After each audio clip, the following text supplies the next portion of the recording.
Right? So I'm on the Lacey Parks Board, and we actually put out the Metropolitan Parks District. It lost by 738 votes, 2.4%.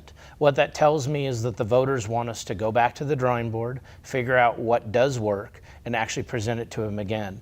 A lot of times they looked at some of the features that they actually had in that Metropolitan Parks District offering and said that's not what they want. And I tend to agree with them, but that's where I think that a Metropolitan Parks District, which actually is a sound, reasonable utility model to ensure that you actually can have maintenance for your parks, actually goes forward. Parks in general, we have about 35% of our 1,200 acres that are actually developed. It actually creates more green space. And one of the issues we're going to have over in Jubilee and Edgewater is the fact that we don't have any green space at all. And that's where you see all that mixed-use land going to warehouses and semi-trucks on single-use land and single-use roundabouts that get stuck all the time.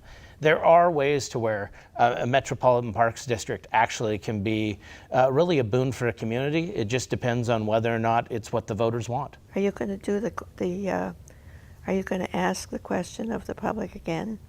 I think that I honestly think that needs to go through an entire forensic process. Yeah. You can't just throw something on the ballot and then when you don't get your way, do it again. And 2 months, 5 years, whatever. It needs to actually go through where, the public actually sees that. That was one of the things, by the way, as a Parks Board member, even though I had people that were diametrically opposed to it for different reasons, we still took their input. And when we actually talked to the consultants on different things, such as the 50,000 square foot facility, we used the citizens' criticisms in order to make sure that their voice was heard. I don't have to agree with you because honestly, it's about what the citizens want.